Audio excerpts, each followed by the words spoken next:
Y a la tarde, cuando les toque a las 4:15 compartir, pues ustedes sepan de qué es lo que tienen que hablar, ¿vale? Entonces nos vamos al libro de Éxodo, el capítulo 17, del versículo 8 en adelante, ¿sí? ¿Lo tienen? Entonces vino Amalec y peleó contra Israel en Refidim. Y dijo Moisés a Josué: escógenos varones y sal a pelear contra Amalec mañana. Yo estaré sobre la cumbre del collado y la vara de Dios en mi mano. Hizo Josué como le dijo Moisés, peleando contra Amalec, y Moisés y Aarón y Hur subieron a la cumbre del collado. Y sucedió que cuando alzaba Moisés su mano, Israel prevalecía, mas cuando él bajaba su mano, prevalecía Amalec.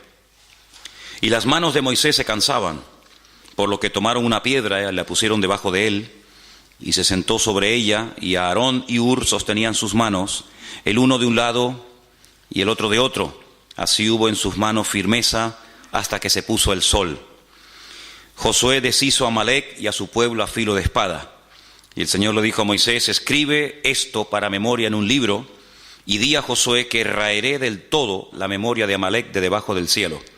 Y Moisés edificó un altar y llamó su nombre el Señor Nisi, o Dios Nisi, y dijo: por cuanto la mano de Amalec se levantó contra el trono del Señor, el Señor tendrá guerra contra Amalec de generación en generación. Deuteronomio 25:17 es la segunda porción de la Torá que nos habla acerca de este acontecimiento. Deuteronomio 25, a partir del verso 17, leemos esta parte de la historia. Y dice así: acuérdate de lo que hizo Amalec contigo en el camino cuando salías de Egipto, de cómo te salió al encuentro en el camino y te desbarató la retaguardia de todos los débiles que iban detrás de ti, cuando tú estabas, como dice aquí, cansado y trabajado, y no tuvo ningún temor de Dios. Por tanto, cuando el Señor tu Dios te dé descanso de todos tus enemigos alrededor, en la tierra que el Señor tu Dios te da por heredad para que la poseas, borrarás la memoria de Amalec de debajo del cielo. No lo olvides. Si ustedes echan un vistazo a las primeras hojas del material, ahí hay unas palabras que yo he puesto que tienen que ver con el estudio y con el lema de este congreso: desenmascarando al enemigo. Y vamos a leerlas porque creo que es bueno saber la definición de las palabras que estamos o vamos a utilizar durante estos días. La palabra desenmascarar tiene varios significados. Primero es quitar la máscara o el antifaz de alguien. Creo que eso está claro, ¿no? Descubrir la verdadera manera de ser de alguien, dando a conocer los verdaderos propósitos, objetivos o sentimientos que intenta esconder. Ya es un poquito más extensa y más profunda la definición de desenmascarar. Tercero, desenmascarar es también descubrir la esencia o la identidad de algo o de alguien. En cuarto lugar, desenmascarar también es hacer pública la realidad oculta de una persona o cosa, la realidad que está oculta. Sinónimos de la palabra desenmascarar, pues descubrir, destapar, revelar, mostrar, denunciar, etc. Hemos dicho que lo que queremos es desenmascarar al enemigo. Entonces por eso pienso que es bueno también leer la definición de la palabra enemigo. Enemigo es alguien que se opone a algo o a alguien o es contrario a ellos. Persona que tiene mala voluntad a otra y le desea o hace mal. Eso se considera un enemigo. En tercer lugar, el enemigo es el contrario en la guerra. Es contra quien se pelea, no contra el amigo. Cuarto lugar, enemigo es la persona o grupo que se opone a otro, sea por sus ideas, pensamientos o actividades o por cualquier otro motivo. Sinónimos de la palabra enemigo: adversario, que también aparece en la Biblia, contrario, rival, contrincante, oponente, no está mal escrita, es oponente, etc. Hemos leído la palabra retaguardia. Hay que saber lo que estamos hablando. La retaguardia es la parte de un ejército o de una fuerza desplegada que avanza en la parte trasera o que se mantiene más alejada del enemigo. Retaguardia es también la zona más alejada del frente de toda zona ocupada por el enemigo. Sinónimos de retaguardia: detrás, posterior, cola, final, etc. Desbaratar significa deshacer o arruinar algo. Sinónimos de la palabra desbaratar: desordenar, dilapidar, desorganizar, desarreglar, etc. Vamos a tener en la mano o ahí al alcance la página que dice arriba Amalek y Amán. Esa es la primera que vamos a estar leyendo en esta mañana, ¿sí? Amalek y Amán. Partimos de la base que Amalek era un pueblo real que existía, que se había arraigado en la tierra de Canaán antes de que el pueblo de Israel viniera de la esclavitud de Egipto. Y Amalek, como vamos a ver en este día, fue el primer pueblo que se atrevió a atacar directamente al pueblo de Israel, pero utilizó una estrategia muy interesante y fue atacarle por la parte de atrás, por la retaguardia. No es el enemigo que se caracteriza por ir de frente, como podían ser otros enemigos de la Biblia, sino que es el enemigo que aprovecha la parte débil, a los cansados, a los enfermos, a los que no pueden ir al mismo ritmo de los demás. Esa es la forma como ataca Amalek, por la espalda, ¿no? Entonces vamos a leer algunas cositas que se dice aquí, y vamos a ir metiéndonos en el estudio de esta mañana. Amalek es esa nación que ha intentado destruir al pueblo de Israel a lo largo de su historia. En términos físicos, Amalek es una nación de individuos que odian a los judíos con un odio violento y mortal. Pero cualquier fenómeno físico tiene una raíz espiritual. Todo fenómeno físico no es más que una fuerza espiritual que se manifiesta en el mundo. Hemos dicho en más de una ocasión que lo natural en muchas ocasiones es un reflejo de lo espiritual. Cuando tú vas, por ejemplo, caminando y ves tu sombra en el suelo, la sombra no eres tú, la sombra es un reflejo de lo que tú realmente eres. Pero lo que vemos es la sombra, pero lo que vemos es un reflejo de lo que no se puede ver, ¿de acuerdo? Entonces, cuando ocurre algo en el mundo natural, el hombre que no tiene el Espíritu de Dios no puede interpretar, no puede leer, ni siquiera se percata de que detrás de ese fenómeno aparentemente normal, algo que ocurrió como producto de la casualidad o como una intervención de la naturaleza, pues él no sabe leer lo que está pasando, ¿no? Detrás de una situación, detrás de una guerra o detrás de cualquier situación. Sin embargo, queremos insistir en esto. Para nosotros los creyentes, los acontecimientos aparentemente normales y naturales de la vida tienen una lectura diferente, una lectura, digamos, también de tipo espiritual, porque lo natural es un reflejo de lo espiritual. Entonces, el apóstol Pablo, que era conocedor de esta gran verdad que estamos diciendo en esta mañana, cuando él escribe la primera carta a los hermanos de la iglesia de Corinto, les dice que cuanta cosa ocurrió en el Antiguo Testamento, desde que salieron de la tierra de Egipto hasta que llegaron a la tierra prometida, dice, todo aquello fue una especie de sombra, todo aquello es un ejemplo natural de lo que está ocurriendo en el mundo espiritual y sobre todo en el tiempo en el cual vivimos nosotros hoy en día. Los enemigos naturales que tuvo que enfrentarse Israel, como los amalecitas, los amorreos, los jebuseos, etcétera, pues simplemente son un ejemplo, un botón de muestra objetivo, visible, de esos enemigos espirituales con los cuales tendría que enfrentarse el pueblo de Dios a lo largo de la historia. El faraón es un tipo de Satanás.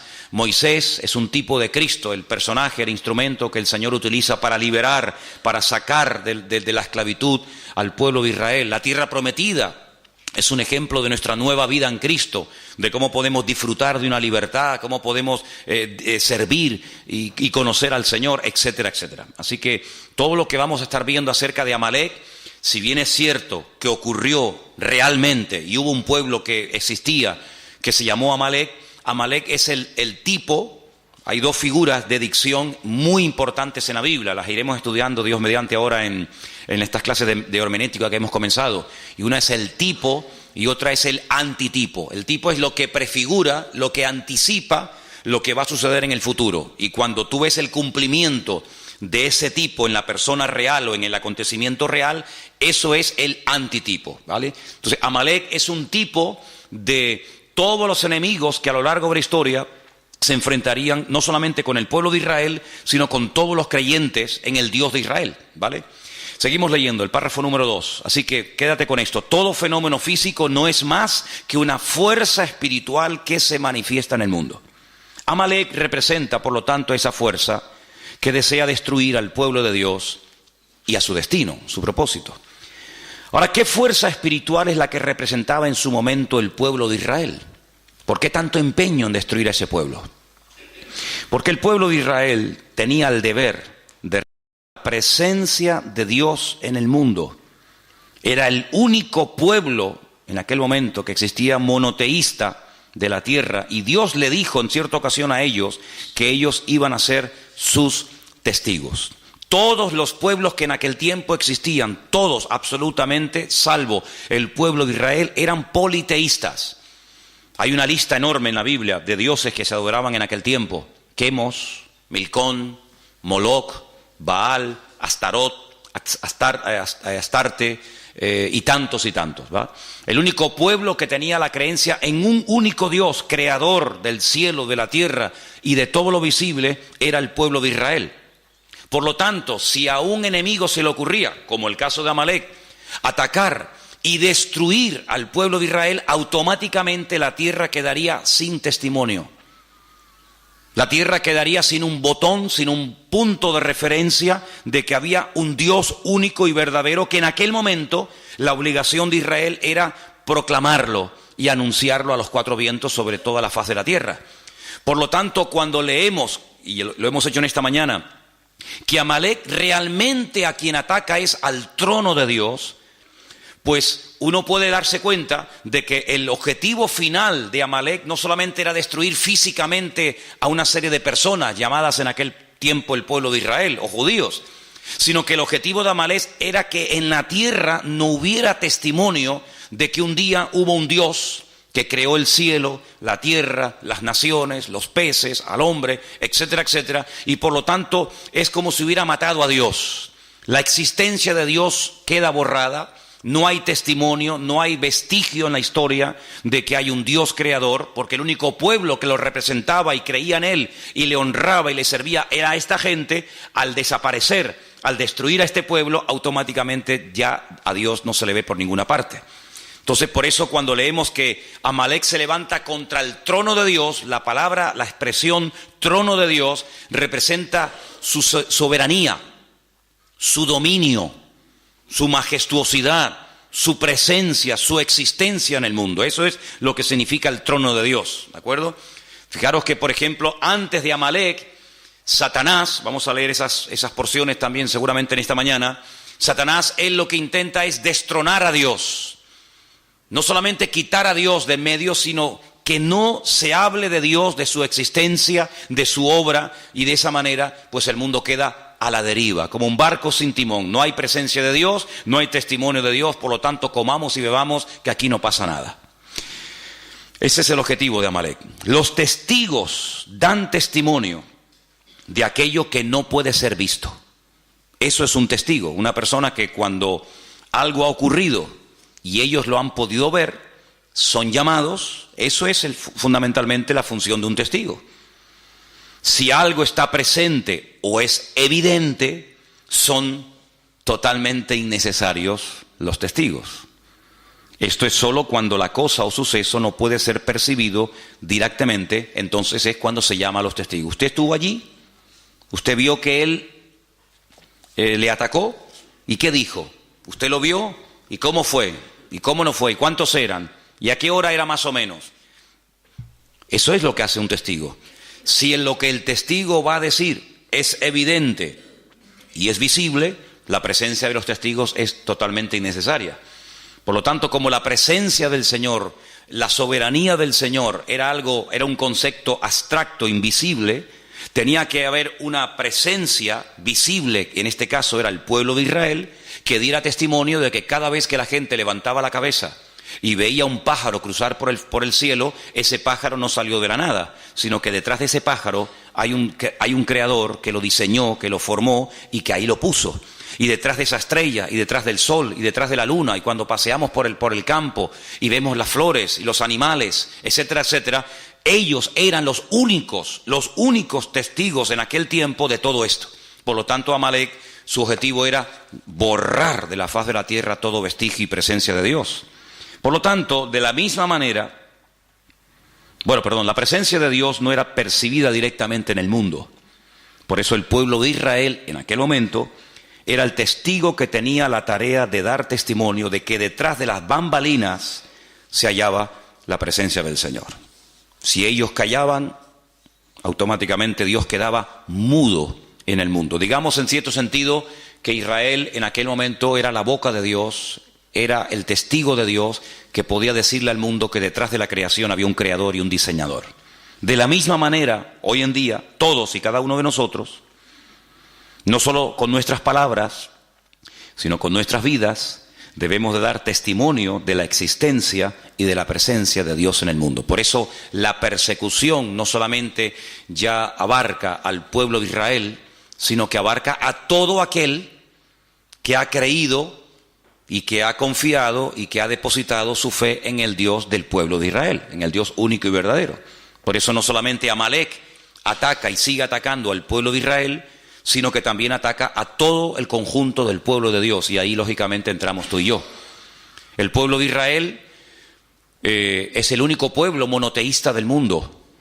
Es el único pueblo que va de un extremo a otro, o cree en el Dios único y verdadero, el Dios de Abraham, de Isaac y de Jacob, o no creen en nadie. No hay católicos judíos, no hay personas que se abrazan a cualquier otra creencia o religión, o creen o no creen, o son creyentes en el Dios único y verdadero, o son ateos, son paganos y no les interesa absolutamente nada. Por eso es un pueblo que en Medio Oriente, es el único pueblo en el Medio Oriente, rodeado de más de 200 millones de árabes, de musulmanes, que da testimonio de que el Dios que se adora en ese pequeño país, en ese pequeño territorio, es un Dios diferente. No es Alá, no es Mahoma, no es el Corán, sino es el Dios de siempre, y por eso una guerra constante y permanente contra ese pueblo que está marcando allí una diferencia. Si el pueblo de Israel fueran todos musulmanes, si el pueblo de Israel, en vez de adorar al Dios de Abraham, de Isaac y de Jacob, adoraran a Alá y creyeran en Mahoma y tuvieran el Corán, automáticamente se acabaría el conflicto. Pero, como no es así, es una piedra en el zapato.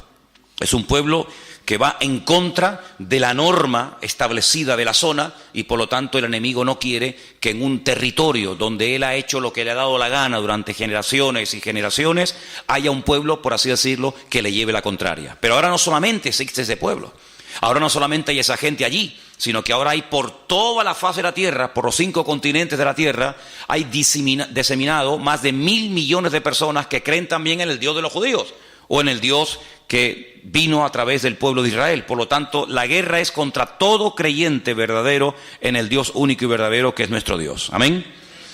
Seguimos. Amalek, mientras leemos, ustedes pueden ir pensando de quién más o menos podemos estar hablando. Y Amalek está dispuesto a sacrificarse a fin de destruir completamente cualquier evidencia de la presencia de Dios en el mundo. Está dispuesto a hacer cualquier cosa con tal de borrar la existencia y el testimonio de Dios en la tierra. El mayor acto de obediencia pedido por Dios a un hombre fue el acto de sacrificar a un hijo. Ese fue el mayor acto de obediencia que jamás Dios le ha pedido a un hombre. Ya sé que hay otros casos, como por ejemplo el de Saúl, que también lo vamos a analizar, que era un acto de obediencia, de acatar la voluntad, la misión de Dios para su tiempo, pero nada que ver con el hecho de que Dios te pida que mates a tu hijo.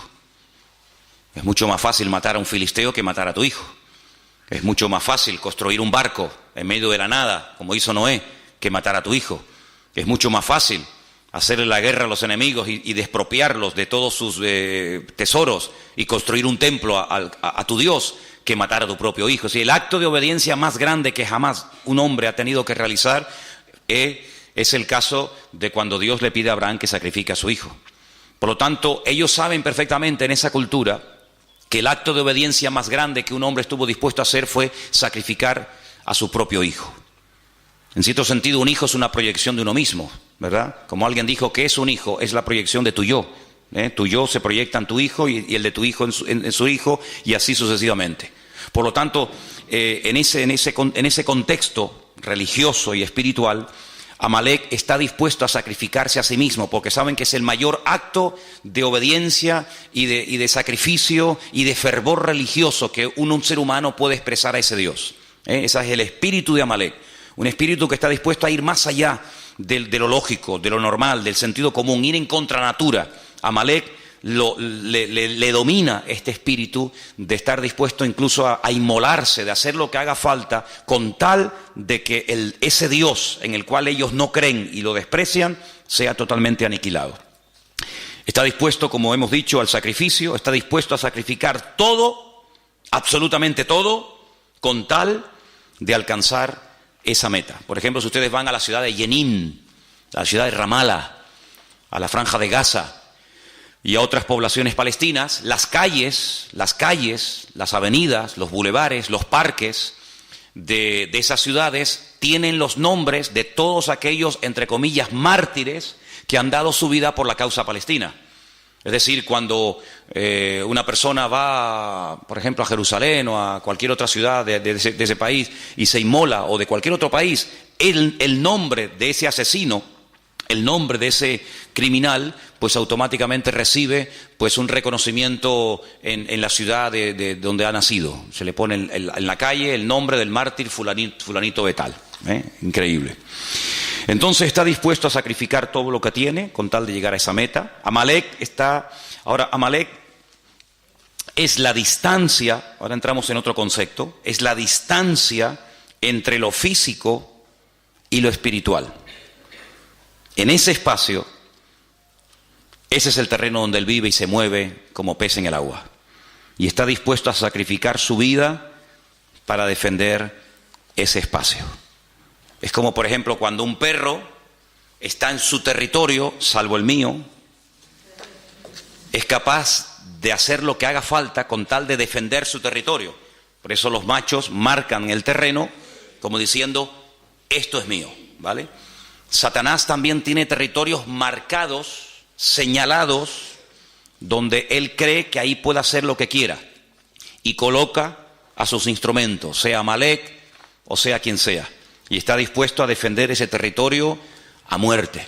Por eso cuando el apóstol Pablo, y leeremos esta porción en el día de hoy, en Efesios capítulo 6, él habla de espíritus territoriales, no solamente de demonios que en un momento determinado individualmente pueden afectar o enfermar a personas, o debilitarlas, o incluso hasta matarlas, enajenarlas, como el caso también del endemoniado gadareno, sino que incluso marca territorios, marca zonas, ciudades, países, donde considera que él es el dueño, ¿verdad? El príncipe de la potestad del aire, principados, potestades, gobernadores de las tinieblas de este siglo, huestes espirituales de maldad, etcétera, etcétera.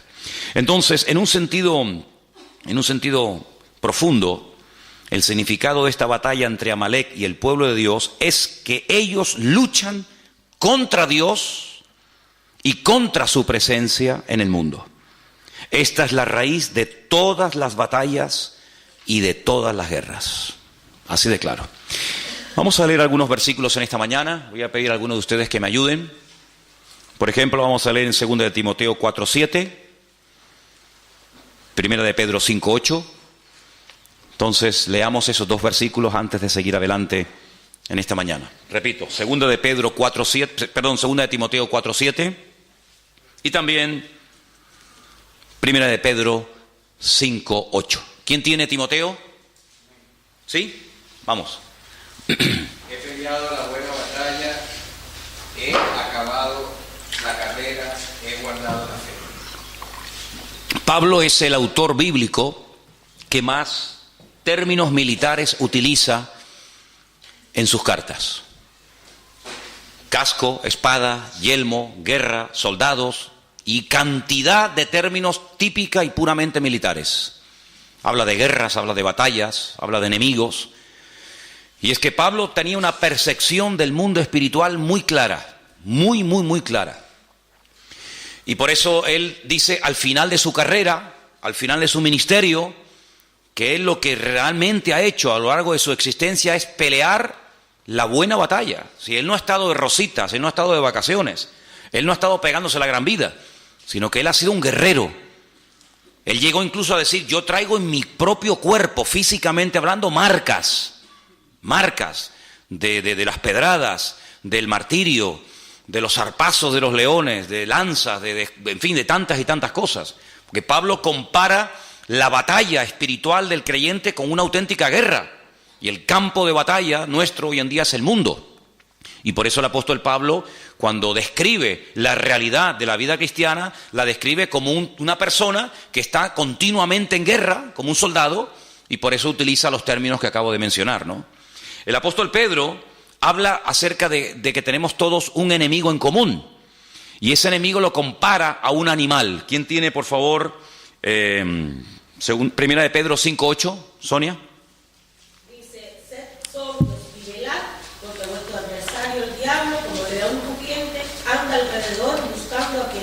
Vuestro adversario es una realidad, continuamente está dando vueltas y vueltas y vueltas, tratando de buscar a alguien y devorarlo, matarlo, destruirlo. No es que le va a hacer una caricia, no es que le va a venir a asustar, sino devorarlo, destruirlo completamente. Así como Amalek quería destruir completamente la presencia de Dios en el mundo, representada en aquel momento por el pueblo de Israel, hoy en día Satanás lo que quiere es que no haya testimonio en tu casa de la presencia de Dios, que no haya testimonio en tu barrio, que no haya testimonio en el mundo de que nosotros estamos hoy en día siendo testigos de Cristo, de su resurrección, de su muerte, de su venida, etcétera, etcétera. Si vamos a Efesios capítulo 6, en Efesios capítulo 6 el apóstol Pablo está preso en Roma.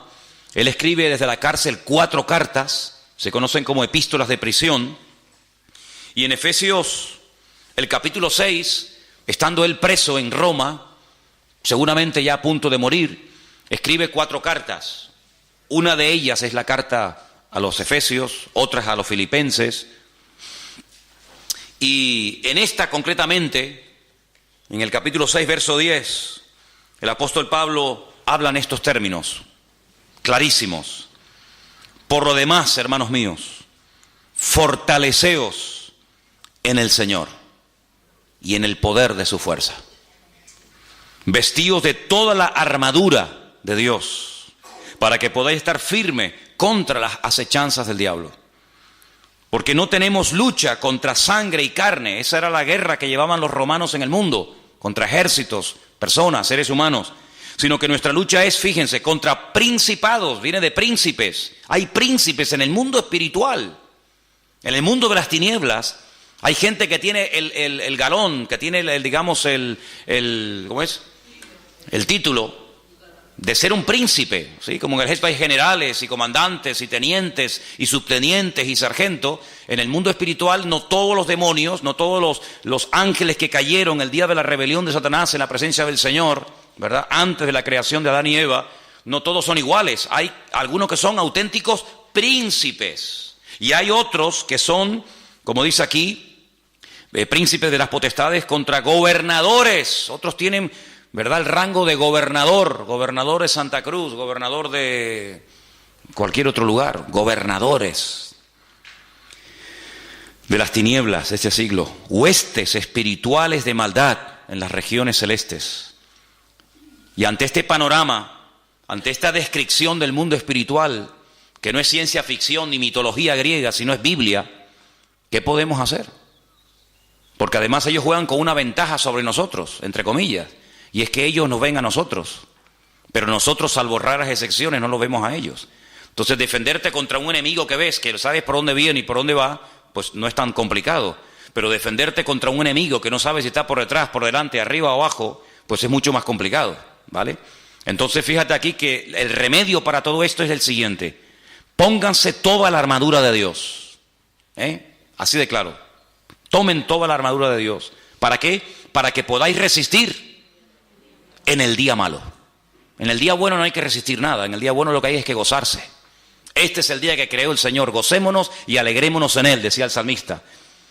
Pero la armadura es para el día malo. Entonces, cuando resistas el día malo, podrás acabar todo y estar firme. Estad pues firmes, ceñidos vuestros lomos con la verdad, vestidos con la coraza de justicia. Era la parte del cuerpo del centurión romano que había que proteger tremendamente. ¿Por qué? Porque la coraza te protegía de los pulmones y el corazón, órganos vitales. Los calzados los pies con el apresto del Evangelio de la paz. Napoleón decía que se puede ganar o perder una guerra según el calzado que uses. Es como un rally o como una carrera de motos, una carrera de Fórmula 1. Los expertos saben que el mejor coche del mundo, la mejor escudería del mundo puede perder un mundial por haber escogido mal una rueda. Tenían que haber escogido un tipo de rueda blanda, dura, lo que sea, y se equivocaron y era el mejor coche, como el más poderoso, el más potente, el más cilindrada, pero escogieron mal. Entonces Napoleón decía que tenían que cuidar sumamente el calzado de los soldados romanos, en este caso de los soldados franceses, porque sabía que una guerra se puede perder con un mal calzado. Y el Señor dice que el mejor calzado que podemos utilizar es el apresto del Evangelio. Caminar guiados por la palabra de Dios. Lámparas a mis pies tu palabra, lumbrera mi camino. Sobre todo, todo esto es importante, pero sobre todo, dice aquí, tomad el escudo de la fe. Había dos tipos de escudo, uno que era redondo, que era cuando se estaba de guardia, y un escudo que era muy alto, que te llegaba casi desde la barbilla hasta los tobillos, y era el que se llevaba al combate. Entonces cuando lanzaban las flechas, se lo ponían así y se tapaban y las flechas golpeaban y no caían, ¿no? Él está describiendo un escudo redondo, tremendamente poderoso, que cuando veías venir un dardo de fuego, cuando veías venir una lanza o lo que sea, te cubrías y te protegía cualquier parte del cuerpo. Dice, sobre todo toma ese escudo, para que puedas apagar todos los dardos de fuego del maligno. Tomad el yelmo. El yelmo era como una especie del casco, lo que te protegía la cabeza, los pensamientos, el cerebro, de la salvación, la espada del Espíritu, que es la palabra de Dios. Y algunos dicen, bueno, ya se acaba la armadura. No, hay un elemento abstracto, pero que forma parte vital de la armadura. Lo que le da consistencia a la armadura es el verso 18. Lo que hace que la armadura no se caiga ni te quede grande es lo que dice el verso 18. Orando en todo tiempo, con toda oración y súplica en el Espíritu, velando en ello con toda perseverancia por todos los santos. Y Pablo era una persona muy preparada, muy competente, con un conocimiento alucinante del Señor, tanto teórico como práctico, pero él sabía que sin el respaldo de la oración no podía ir ni de aquí a la esquina, porque él llegó a decir que no tenemos que ignorar las maquinaciones del enemigo. Él fue el que dijo aquella frase que todos conocemos, ¿no? Que Satanás es capaz de incluso hasta de disfrazarse y te hace creer que te estás entrevistando o te está trayendo un mensaje, un ángel de luz, un ángel del Señor, y resulta que te está hablando un demonio, ni te enteras. Entonces Pablo dice, hay que orar para que el Señor nos dé discernimiento y para que no nos dejemos seducir ni arrastrar por sus mentiras y por sus engaños, ¿verdad?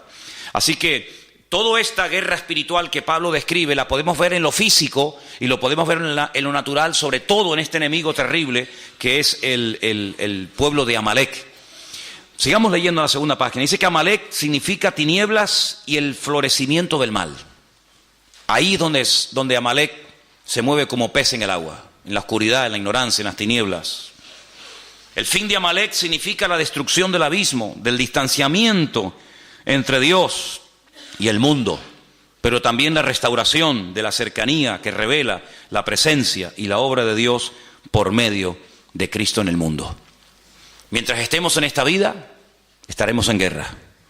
Mientras estemos vivos, tenemos que estar velando y orando, como se decía en esta mañana, porque no estamos aquí de paseo, sino estamos aquí para dar testimonio, estamos aquí para hacer luz, para marcar una diferencia, y Satanás va a hacer todo lo posible por evitar que nosotros cumplamos con nuestro objetivo. Ahora, volvamos a la porción de Éxodo en esta mañana, porque una de las cosas que tenemos que tener presente en nuestra vida cuando estudiamos un pasaje es ver de dónde viene esa historia, cuáles son los capítulos anteriores. Y vamos, por ejemplo, Estamos en Éxodo, ¿verdad? Vamos al capítulo 15. En Éxodo capítulo 15, ustedes se van a dar cuenta de que uno de los problemas que generalmente, de vez en cuando, Israel tenía era falta de agua. Ellos estaban en pleno desierto. El agua en el desierto es oro. Por lo tanto, cuando faltaba el agua, el problema era terrible. El estado de ánimo de la gente cambiaba. La gente era diferente cuando había agua que cuando no había agua. La murmuración ni aparecía en el campamento mientras las necesidades materiales, sobre todo de agua, estaban cubiertas. En el momento en el que faltaba agua, o en el momento en el que faltaba comida, en el momento en el que lo material faltaba, automáticamente la espiritualidad del pueblo pegaba un bajón, surgía la carnalidad, y aquella gente que hace 2 días estaban alabando a Dios después de cruzar un mar y profetizando y glorificando al Señor, se olvidaban de todo aquello simplemente, digo simplemente entre comillas, cuando faltaba el agua. Por eso ustedes van a darse cuenta de lo valorado, del valor tan grande que tenía el tema del agua. La mayoría de los salmos donde aparece la palabra agua se escribieron en el desierto. Por ejemplo, el número 1, bienaventurado el varón que no anduvo en consejo de malos, y habla de cómo será como un árbol plantado junto a corriente de agua. Mi alma tiene sed del Dios vivo, y tantos salmos que hablan del agua. Era un elemento tremendamente valorado. Bueno, pues en el capítulo 15, del versículo 22 al versículo 27, encontramos una parada de las tantas que hizo el pueblo de Israel antes de llegar a la tierra prometida. Encontramos una parada donde encontraron agua. Sí, había agua, pero no se podía beber. Entonces, ¿para qué la queremos? Ellos se pararon en un lugar que en hebreo se llama Mará. Mará significa amargura. Vamos a leer el pasaje para que nos demos cuenta qué cosa tan interesante ocurrió aquí. Hizo Moisés que partiese Israel del Mar Rojo. Salieron al desierto de Shur, anduvieron 3 días por el desierto sin hallar agua. Llegaron a Mará y no pudieron beber las aguas de Mará porque eran amargas. Por eso le pusieron el nombre Mará, o Mara, amarga. Entonces, ¿qué ocurre? Ese pueblo que salió cantando, danzando y profetizando del Mar Rojo, comienza a murmurar contra Moisés y le dice: ¿qué hemos de beber? Moisés clamó al Señor y el Señor le mostró un árbol, lo echó en las aguas y las aguas se endulzaron, y allí le dio estatutos y ordenanzas y allí los probó. Eso es lo importante. Esto es una prueba. Yo quiero ver cómo reacciona el pueblo ante la primera. Esta es la primera dificultad con la que se encuentra Israel cuando sale de Egipto. Vendrían otras, pero esta es la primera. Habéis visto la gloria mía en Egipto, habéis visto cómo el faraón murió, habéis visto cómo el ejército del faraón fue destruido, habéis visto el Mar Rojo abierto. A ver ahora cómo reaccionan, porque ya sé cómo reaccionan en la alegría. Ahora en la adversidad, a ver cómo reaccionan. Pues como se esperaba, ¿no? Como murmuración.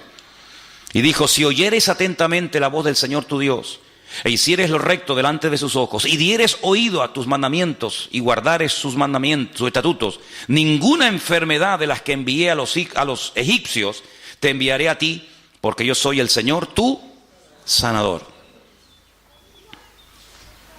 Llegaron a Elim, donde dice que había 12 fuentes y 70 palmeras, y acamparon allí junto a las aguas. Si los lleva a Mará,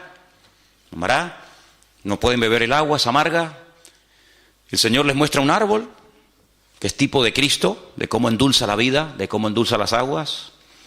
Allí los prueba, le da estatutos, le da leyes y dice: ok, ya veo cómo reaccionan cuando no tienen agua. Vamos a otra parada, los lleva a Elim, y en Elim dice que había, hasta el día de hoy, en Elim siguen habiendo las palmeras que menciona aquí, 70 palmeras y 12 fuentes de aguas.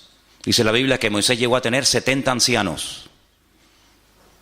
Una palmera para cada anciano. Si debajo de cada palmera, y no solamente se refiere a una palmera en singular, sino a un grupo de palmeras, ¿verdad?, para cada anciano. Y 12 fuentes de agua, para que cada tribu tenga su propia agua y no tenga que depender de este ni el otro del otro, sino que cada uno tenga su propia fuente de agua. Y es interesante notar, si me pueden acercar un segundito la pizarra para ponerla aquí.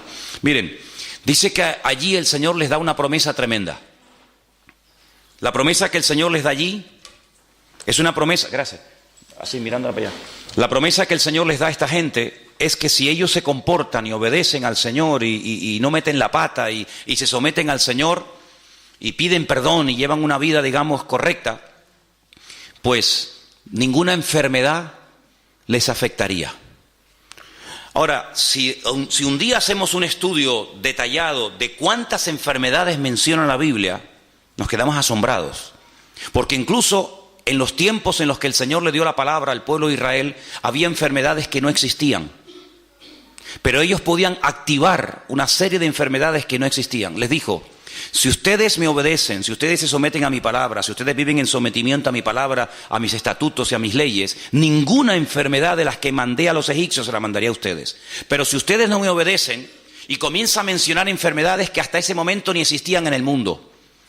Luego, el tema del perdón, el tema de vivir cerca del Señor es muy interesante. Por ejemplo, tú tienes buena letra, ¿no, Daniel? Pon la palabra Mejilá. Apunten ahí si quieren esto. La palabra Mejilá, con J. La palabra Mejilá significa perdón, en hebreo, perdón. Eso es.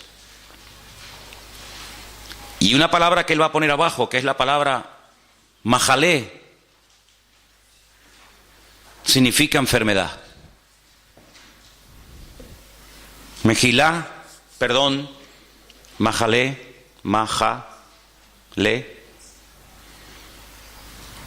enfermedad.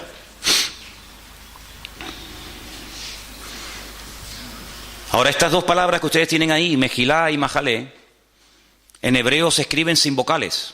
Se escribiría una M, una J y una L, porque no hay vocales en hebreo. Es decir, que la misma palabra se puede leer como Mejilá o se puede leer como Majalé. ¿Qué nos está diciendo el Señor? ¿Qué le estaba diciendo al Señor a su pueblo en Mará? Si ustedes me obedecen, si ustedes se someten a mis estatutos y a mis leyes, si ustedes realmente viven una vida de perdón, ninguna enfermedad les afectará a ustedes. Hay un antídoto divino y sobrenatural contra la enfermedad, y es vivir sometido a la voluntad de Dios. El otro día leí un artículo tremendamente interesante. ¿De qué muere la gente en Israel? Se llamaba así el artículo. ¿De qué mueren los judíos?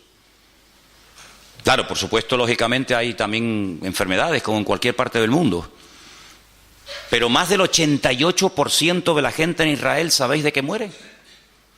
De viejos. Como dijo el médico cuando murió mi abuelo, se le acabó la pila. Se le acabó la pila. Tenía una pila alcalina alucinante, ¿no? Se le acabó la pila. Es decir, que hay enfermedades que están relacionadas muy directamente con la actitud espiritual con la que tú vives. De hecho, en el libro de Proverbios, no es el tema, ¿no? Pero en el libro de Proverbios hay enfermedades que tienen que ver, por ejemplo, con los huesos, que tienen que ver mucho con el perdón. La persona rencorosa, la persona que odia, la persona que no quiere perdonar, la persona que tiene esa herida contra el padre, contra la madre, contra el abuelo, contra el marido, contra lo que sea, dice que termina secándose los huesos. ¿Qué es secarse los huesos? Que los huesos pierden su función, que terminas oxidándote, porque la enfermedad está directamente relacionada, no en todos los casos, pero en muchos casos la enfermedad está directamente relacionada con el perdón y el perdón con la enfermedad. Donde hay perdón, hay una salud emocional que afecta positivamente tu salud física, y por el contrario exactamente igual. Entonces allí el Señor les dijo al pueblo: mira, ninguna enfermedad les afectará, pero allí el Señor se declara, se da a conocer como Yahweh Rafá. Dice aquí como Jehová tu sanador.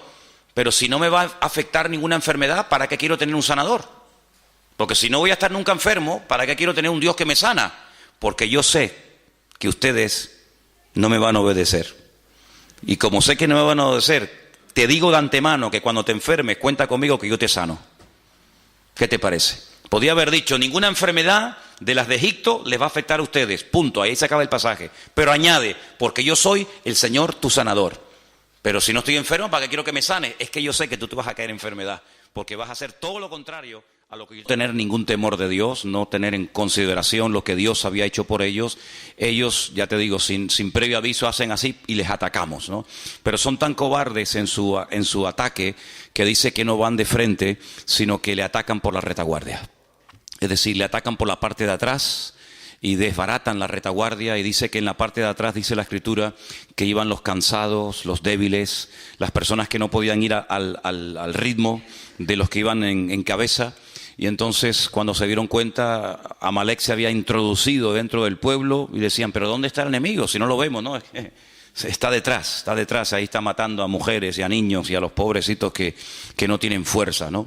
Y dijimos que Amalek Amalek en cierto sentido, pues representa un tipo de estrategia diabólica, un tipo de estrategia satánica que consiste en muchas cosas, ¿no? Hemos visto que en el libro del Génesis, aunque uno diga, no me digas, bueno, pues en el libro del Génesis, sabiendo buscar entre las páginas en su texto original, vemos que aparece uno de los nombres de los personajes que también se ha hablado en estos días aquí, y es el de Amán, el famoso Amán, el terrible Amán, el que aparece en el libro de Esther, ¿verdad?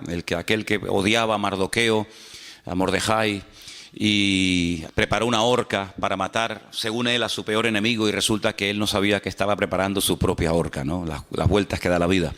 Y hemos visto cómo Amalek, ya digo, era un enemigo físico real, una tribu de salvajes que vivían en esa parte del desierto, pero también en cierto sentido representa la duda, representa la impureza, representa el enfriamiento, representa el alejamiento de parte del Señor. Y todas estas palabras las hemos visto y las hemos explicado, e incluso algunas las hemos hasta escrito para que ustedes vieran, ¿no?, en lo que consiste. Es un espectro muy amplio, ¿no? Amalek no es solamente un enemigo que ataca de una manera y nada más, sino que Amalek es tal vez uno de los enemigos espirituales más amplios, y presenta un panorama de diferentes ataques y diferentes líneas en las cuales viene. Pero hay algo muy importante que yo quisiera que en esta mañana volviéramos a repasar, y está en Éxodo capítulo 17. La Biblia dice que el ataque vino en un lugar llamado Refidim. Creo que no lo dije. Si lo dije, lo vuelvo a repetir. La palabra Refidim significa lugar de descanso. Lugar de descanso. Ellos habían estado previamente en un lugar llamado Mará, donde dice que cuando llegaron no pudieron probar las aguas porque eran aguas amargas. Hasta el día de hoy en esa parte del desierto esas aguas existen, pero no se pueden beber. Son muy amargas, son de color rojo, como si estuvieran oxidadas, para que nos entendamos. Y esas aguas están ahí como testimonio de que no se pueden beber. Son aguas amargas, aguas no potables, y el pueblo allí se quejó, el pueblo allí murmuró contra el Señor, pero el Señor les mostró, dice que un arbusto, un árbol, que es tipo de Cristo, que el que viene a endulzar nuestra vida, y entonces aquellas aguas que no se podían beber, al final sí se pudieron beber, y allí dice que el Señor los probó, y allí le dio leyes y les dio estatutos y les dijo algo tremendo, lo vimos en estos días. Si ustedes obedecen mi palabra y obedecen a mis estatutos y a mis principios y a mis decretos, etcétera, etcétera, ninguna enfermedad, ninguna plaga, ninguna cosa negativa de las que mandé a los egipcios, ustedes las experimentarán. Es decir, ustedes estarán como vacunados en contra de todas esas enfermedades. Pero al final añade el Señor, yo, vuestro sanador. Como dando a entender el Señor de que iba a haber momentos en la historia en los que ellos iban a desobedecer al Señor y necesitarían sanidad, ¿no? Bueno, pues cuando caigan y necesiten ser sanados, aquí estoy yo, ¿verdad? Entonces vimos que de ahí fueron a un lugar, a un oasis precioso, 70 palmeras, 12 fuentes de agua llamado Elim. Y allí estaban a gusto, allí no les faltaba de nada, ahí tenían sombra, tenían agua, ahí estaban muy cómodos, pero sin embargo el Señor dice, bueno, el tiempo de estancia aquí se ha terminado. Quiero que sepan que el Señor podía haber llevado en línea recta, que es la forma más rápida de llegar a un sitio, ¿no? En línea recta. Sin embargo, vemos que desde que ellos salen de Egipto hasta que llegan a la tierra prometida, Canaán, no van en línea recta, sino que incluso el Señor los tiene 40 largos años, toda una generación, dando vueltas y vueltas en el desierto a causa de su pecado, a causa de su desobediencia. Vemos que la voluntad de Dios era que hacía 40 años entraran, pero no entraron, porque hay un momento que no lo hemos dicho en estos días, pero creo que es clave y es muy importante, en el que el pueblo le dice a Moisés, ¿por qué no mandas espías? ¿Por qué no mandas a personas para que reconozcan la tierra y nos digan cómo es? ¿qué más da cómo es? Si esa es la tierra que el Señor quiere que conquistemos, ¿qué más da? Si es grande, si es pequeña, si tiene montañas, si no tiene montañas, ¿qué más da? Esa es la tierra que es nuestra y punto, ¿no? Pero ellos mandaron, según la versión que tenemos generalmente todos nosotros, espías. La palabra realmente es la palabra regalim, que significa exploradores. Hay una gran diferencia, ya lo dijimos en su momento, hay una gran diferencia entre un espía y un explorador. El espía entra camufladamente, no quiere que nadie lo vea, quiere pasar desapercibido, va a espiar, va a observar cuáles son los puntos débiles del enemigo y luego informar a sus tropas para saber cómo atacar. El explorador va a cara descubierta, el explorador no importa que lo observen, el explorador va como una especie de turista, ¿verdad? Y así fueron, dice la Biblia, que estos exploradores, porque es la palabra que emplea el texto original, exploradores, exploraron la tierra, estuvieron 40 días, estuvieron por todo el país, desde el norte hasta el sur, este a oeste. Y entonces cuando ellos regresan, el pueblo está expectante, diciendo, bueno, a ver, ¿cómo es? ¿Cómo es esa tierra? ¿Cómo es el país? Y ellos dicen, bueno, la tierra es buena, la tierra es hermosa, pero es imposible de conquistar. ¿Cómo que? Sí, es imposible, porque resulta que las ciudades están amuralladas y tienen murallas tan enormes que llegan hasta el cielo, cual es falso, y la tierra traga a sus moradores, y la gente son gigantes, y nosotros los veíamos a ellos y nos comparábamos con ellos y parecíamos nosotros como langostas, y dan un informe tan pésimo, un informe tan negativo que dice que toda la santa noche el pueblo de Israel en sus tiendas estuvo llora que te llora, llora que te llora, e incluso pensaron en matar a pedradas a Moisés y decir volvamos a Egipto porque esto es un disparate, esto es una locura, hemos venido aquí para nada, y al final, bueno, el Señor dice en la Biblia que esa noche se apesadumbró, y esa noche fue cuando Dios hizo un decreto que hasta el día de hoy está en vigor, un decreto terrible. Ese día, según el calendario bíblico, era el 9 de Av, el 9 del mes Av, Y ese día fue un día que no van a olvidar en su vida el pueblo de Israel, porque todas las peores desgracias de la historia de ese pueblo, todas han ocurrido siempre el 9 de Av. El día que los reyes católicos en España firmaron el decreto de expulsión de los judíos, curiosamente, ¿no? Aunque vemos en el libro de Esther que no hay casualidades, fue el día 9 de Av. Cuando se firmó la solución final de la Segunda Guerra Mundial fue el 9 de Av.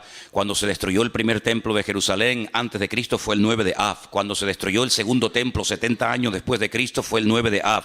Y podríamos dar una lista de 100 y pico acontecimientos terribles para que ellos recordaran toda su vida que llorasteis sin motivo. Yo les voy a dar ahora motivos para que lloren ahora por desgracias que ustedes mismos han provocado, ¿no? Y ese día Dios decretó que no iban a entrar. Ese día el Señor dijo, vais a estar un año por día. Si 40 días visteis la tierra, desechasteis la tierra, os habéis quejado, no os gusta lo que yo tengo preparado para vosotros, muy bien, pues venga al desierto a dar vueltas. En vez de 40 días, 40 años. Y todos aquellos de 20 años para arriba que salieron de Egipto, que vieron la gloria del Señor, que vieron milagros tremendos, dice que ninguno de ellos iba a entrar salvo dos, Josué y Caleb, que también fueron dentro de ese grupo de los 12 exploradores, pero ellos no se quejaron. Dice, por ejemplo, que Caleb fue hacia una región donde estaban enterrados los patriarcas, la ciudad de Hebrón. En aquel tiempo se llamaba Kiriat Arba. Kiriat significa pueblo, Arba significa cuatro. El pueblo de los cuatro gigantes o de los cuatro principales. Y es que en aquel lugar hay una cueva que compró Abraham en su día, y se llama la famosa cueva de Macpela. Macpela significa la cueva de las parejas. Está en la ciudad de Hebrón. Allí está enterrado Abraham con su esposa Sara. Allí está enterrado Isaac con su esposa Rebeca, y allí está enterrado también Jacob con su esposa con su esposa Lea. Raquel no, porque murió por el camino y no está allí enterrada. Y hay una tradición judía que dice que también allí está enterrado Adán y Eva. Pero bueno, eso ya es harina de otro costal. La cuestión está en que cuando Caleb vuelve al pueblo, dice efectivamente, las murallas son muy altas, pero eso no es una mala señal. Si todo es como se mire. Alguien dijo, el vaso está medio lleno o medio vacío. ¿Sabéis por qué las ciudades están tan amuralladas? Porque nos tienen miedo. Porque si no nos tuviera miedo, vivirían sin murallas, vivirían sin protección, vivirían sin torres de vigilancia. Pero como nos tienen miedo, han construido enormes murallas porque nos tienen miedo. Así que no se lo tomen por lo negativo, si lo tomen por lo positivo, ¿vale? el hecho de que ellos parezcan gigantes no es verdad, no es que sean gigantes, sino que tú, al tener una declaración de fe tan pobre y tan miserable, te ves con una bajoestima tan terrible que le das al enemigo una fuerza que no tiene. Y vemos que, por ejemplo, allí en Refidín fue donde fueron atacados porque la forma de hablar como que le dio alas, como que le dio pie al enemigo. Y fue allí cuando el Señor suple el agua de una forma milagrosa, pero hay un momento en el que ellos dicen, ¿pero Dios está o no está con nosotros? Si ustedes pueden, por ejemplo, leer en el capítulo 17 de Éxodo, versículo 7, dice, ¿está Dios o no está Dios con nosotros? Eso es una queja, eso es una duda, eso es poner en tela de juicio la credibilidad de Dios. El Señor le dijo, yo les voy a acompañar, no se preocupen, yo voy delante de ustedes, nadie les podrá hacer frente, a todo lugar donde vayan, mi gloria, mi presencia, yo iré con ustedes. Pero ahora dicen, ¿pero está o no está Dios? ¿Cómo que no está? Estamos dudando de la palabra de Dios, y entonces allí es donde el enemigo les ataca sin previo aviso, como les acabo de decir, y es que nuestra forma de hablar, ¿sabes?, o frena al enemigo o le da posibilidad, le da alas al enemigo para poder atacarnos. Yo decía en estos días que Dios nos va a guiar según tú has decidido ya la forma como Dios quiere que te guíes.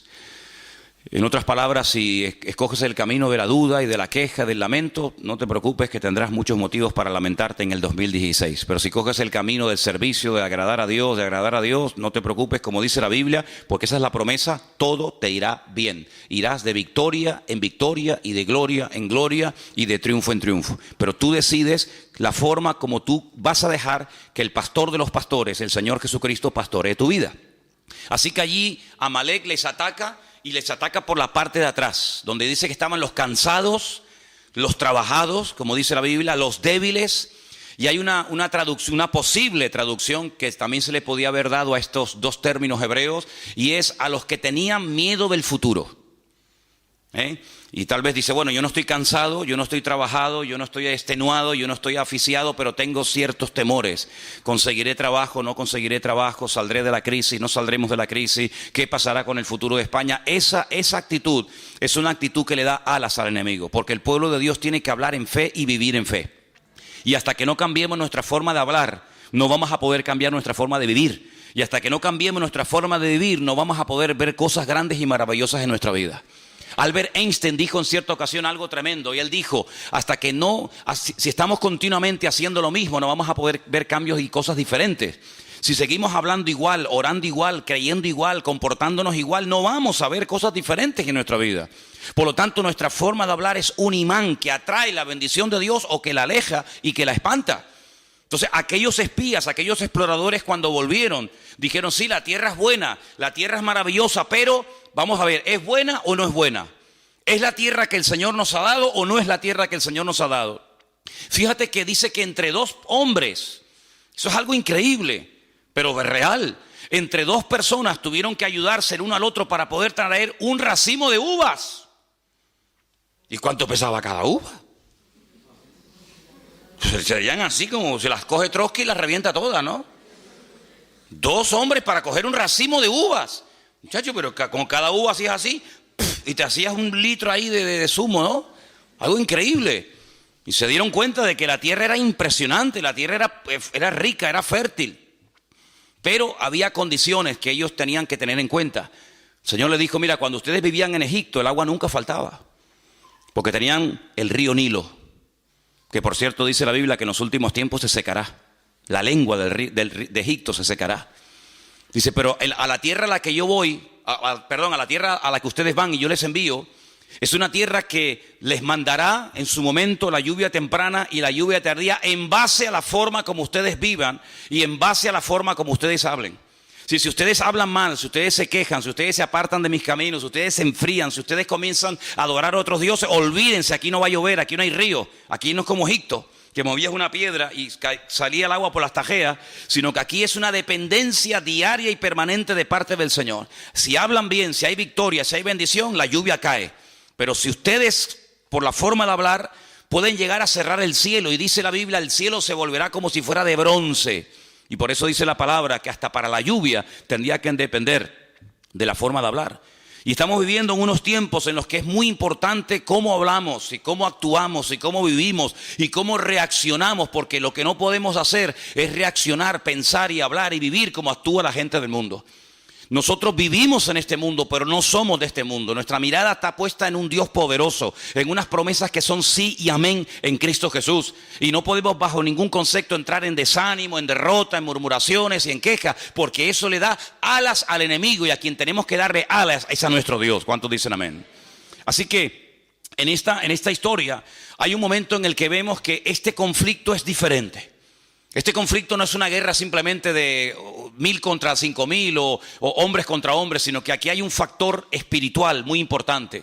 Y vamos a leerlo en Éxodo capítulo 17 otra vez, por favor, a partir del versículo 8. Éxodo capítulo 17, hay un momento en el que Moisés dice: mira, yo voy a subir al monte a orar, y tú tienes que salir a pelear contra este enemigo en lo natural, y yo pelearé contra las fuerzas que lo ungen y que lo respaldan y lo apoyan en lo espiritual. Y dice la palabra que suba a lo alto de un monte. Vamos a leerlo. Entonces vino Amalec y peleó contra Israel en Refidim, versículo 8. Y dijo Moisés a Josué: escógenos varones y sal a pelear contra Amalec mañana, porque yo estaré sobre la cumbre del collado y la vara de Dios en mi mano. Hizo Josué como le dijo Moisés, peleando contra Amalec, y Moisés y Aarón y Hur subieron a la cumbre del collado. Y sucedía que cuando alzaba Moisés su mano, Israel prevalecía. Mas cuando él bajaba su mano, prevalecía Amalec. Las manos de Moisés, lógicamente, se cansaron, por lo que tomaron una piedra, la pusieron debajo de él, él se sentó sobre ella, y Aarón y Hur sostenían sus manos, el uno a un lado y el otro a otro. Y así hubo en sus manos, dice aquí, firmeza. El texto original dice hubo emuná, hubo fe. Hasta que se puso el sol.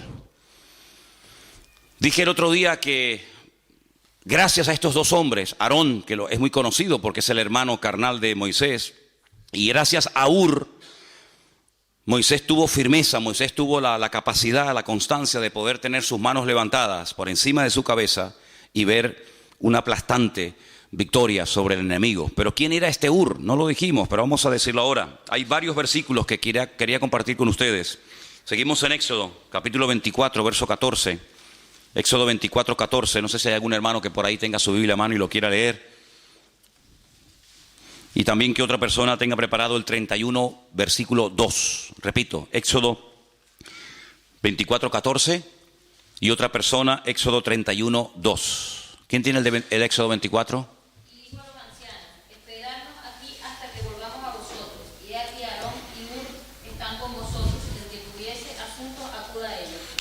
Hur, sin lugar a dudas, era un hombre muy importante dentro del pueblo de Israel, hasta el punto que Moisés, cuando se va a la montaña a orar y se fue 40 días, le dice al pueblo: yo me voy un tiempo, pero si hay algún asunto, algún problema, algo que surja dentro del pueblo, ahí está Aarón y ahí está Hur para que consulten con ellos. Luego, Hur no era una persona normal y corriente, sino una persona con una autoridad y con un peso espiritual, con una autoridad dentro del pueblo muy, muy importante. Es una referencia que tenemos que tener en cuenta. El segundo texto está en Éxodo 31, 2, y ahí nos da un poquito más de información sobre este personaje llamado Hur. ¿Quién lo tiene?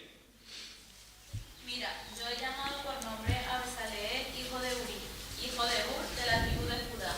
Ok, este hombre era de la tribu de Judá, y el nieto de Hur fue la persona que el Señor capacitó y usó para la construcción y el diseño del tabernáculo en el tiempo en el que el pueblo de Israel estaba peregrinando. Hay algunos comentarios que dicen, y la mayoría de ellos afirman que es así, que Hur era el esposo de Miriam o de María.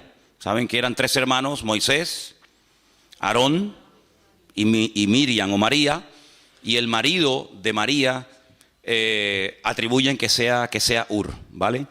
Hay otro texto más, y está en Primera de Crónicas 2, 18 y 19, y es el último texto referente a Hur que vamos a leer. Primera de Crónicas 2, 18 y 19. ¿Los están poniendo ahí? Qué bueno. Es que no tengo ojos por la espalda de momento. A ver, ¿quién los tiene, por favor? O si lo queréis leer ahí directamente. Leerlo todos, ahí lo tenéis.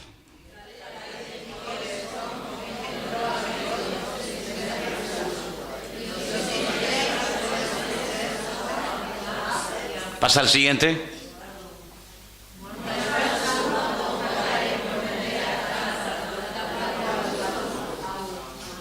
Ok, hay dos Caleb, hay dos personajes en la Biblia que tienen el mismo nombre.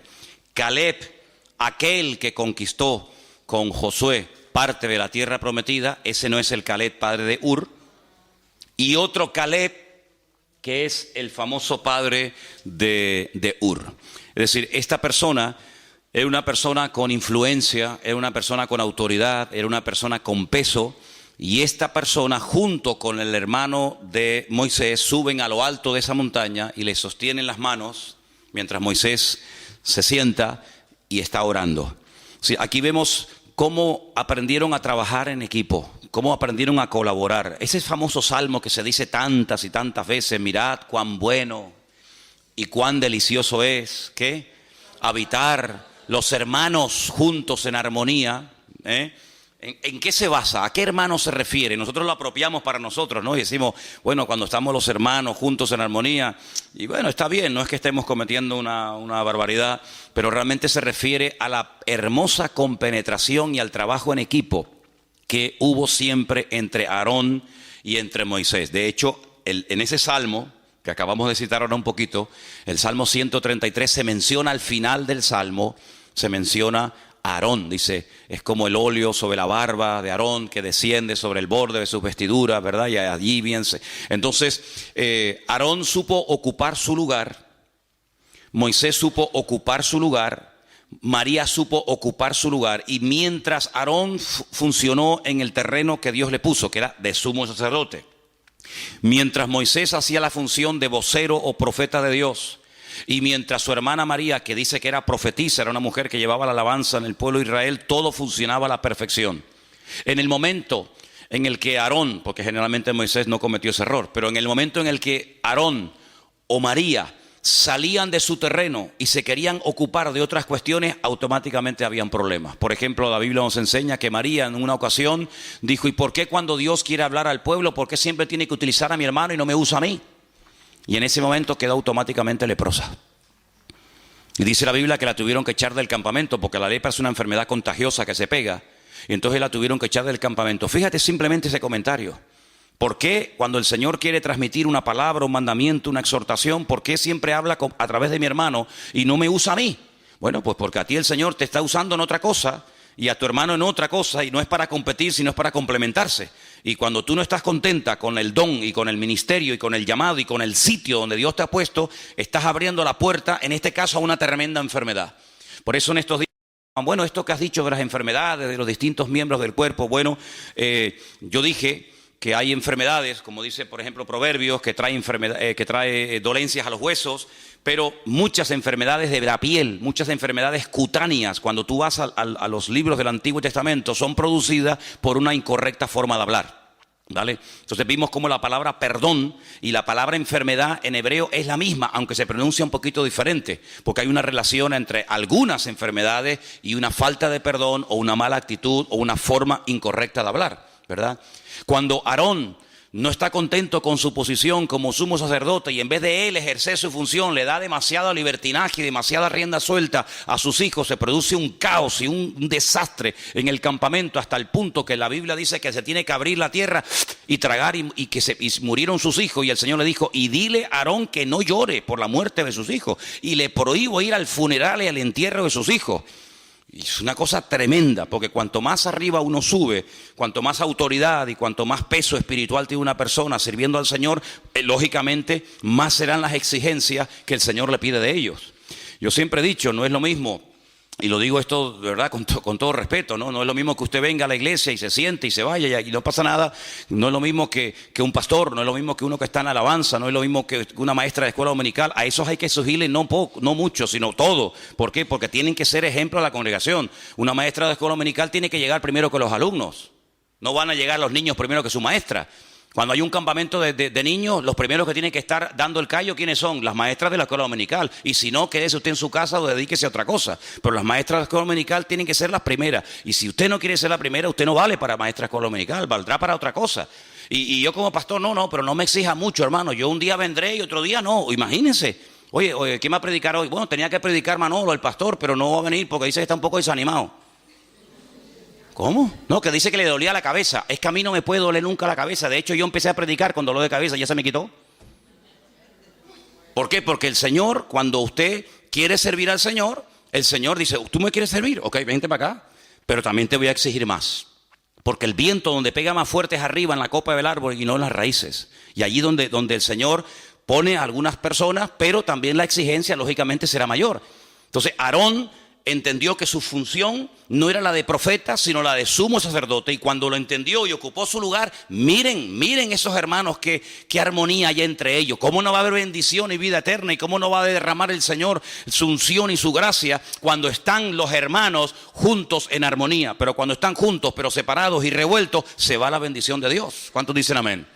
Entonces nosotros tenemos que partir de la base de que nuestra forma de hablar, y tienes que salir de este retiro con esto en la cabeza. Tú no puedes hablar de cualquier manera, porque la forma como tú a partir de hoy hablas o hables, eso va a marcar una diferencia en el mundo espiritual. Esta palabra prevalecía. Cuando Moisés levantaba la mano, el pueblo de Israel prevalecía, y cuando las bajaba, prevalecía Amalek sobre Israel. Es muy interesante. Porque en el último libro de la Biblia, que estamos estudiando en Santa Cruz últimamente otra vez, aparece la palabra prevalecer. Y fíjate qué interesante.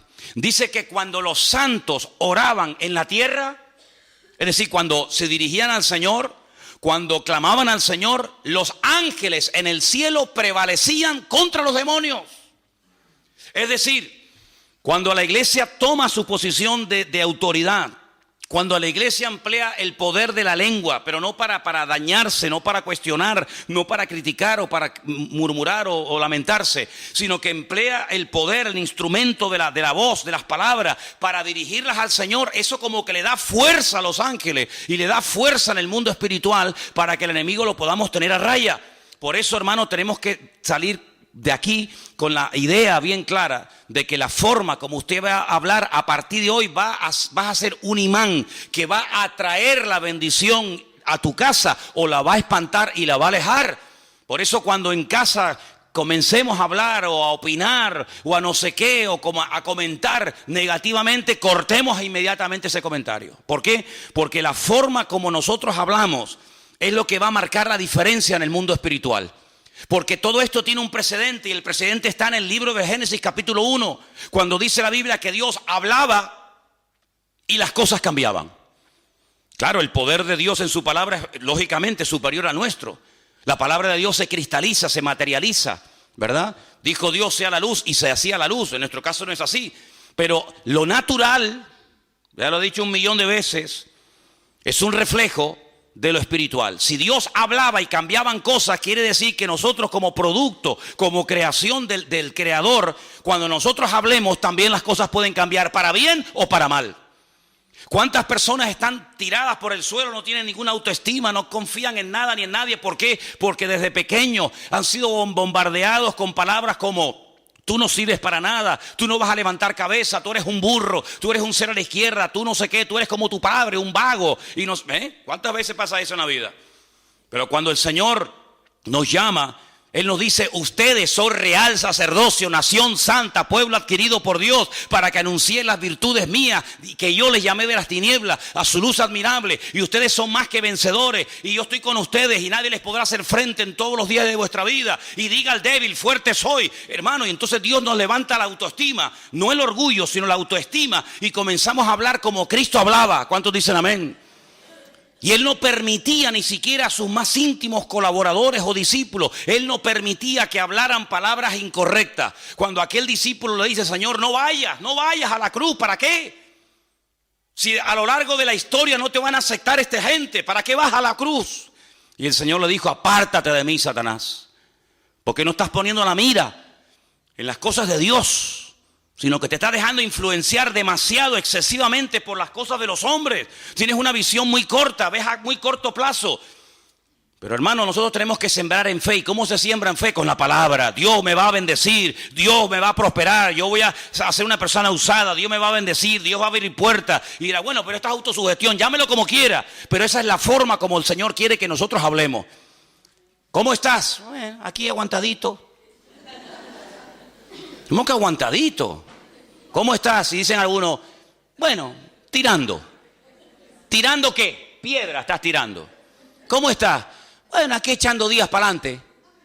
Sí, las expresiones son múltiples y variadas. Hay para todos los gustos y colores. ¿Cómo estás? En victoria. ¿Cómo estás? Bendecido. ¿Cómo estás? Triunfante y glorioso. ¿Por qué? Porque todo lo puedo en Cristo que me fortalece. ¿Cuántos dicen amén? Así como tenemos que hablar, hermanos. Así como tenemos que hablar, hombre. Gloria a Dios. Dejemos esas expresiones a los del mundo. Dejémoslos que ellos hablen así. Quieren hablar así, que hablen así. Así les va. En el rastro que tenemos en Santa Cruz hay un chico que todos los días viene y siempre le pregunto lo mismo. Ya sé la respuesta. Es como ¿cómo era? La erotesis. La erotesis, ¿qué era? Hacer una pregunta que ya sabe la respuesta. Esa figura de dicción. Le digo, ¿qué? ¿Cómo estás? Y yo dentro digo, aguantadito. Y al segundo dice, aquí aguantadito. Él siempre dice lo mismo. Vivimos en un edificio en Santa Cruz hace años, ahí en la Rambla, y había un portero, el portero del bloque, y decía, ¿qué? No voy a decir el nombre porque a lo mejor lo conocen y vete tú a saber si hay algún familiar del portero aquí, ¿no? Digo, ¿qué? ¿Cómo estamos? Y siempre decía, siempre lo mismo. Así me decía tú. Digo, siempre lo mismo. Nos fuimos del edificio, él sigue viviendo allí y te aseguro que han pasado, no sé, 100 años desde que me fui de allí. Y yo le pregunto hoy a este hombre, ¿cómo está? Y te aseguro que, mira, me juego un brazo de que me diría, siempre lo mismo. Ya, increíble, ¿cómo puedes? Yo es que me aburro 2 veces haciendo la misma cosa, Dios mío. Yo que siempre tengo que estar haciendo algo, si no me aburro, ¿cómo voy a estar yo en un puesto de trabajo toda la vida? Siempre lo mismo, siempre lo mismo, siempre lo mismo, siempre lo mismo. Tío, qué vida más aburrida tienes, viejo.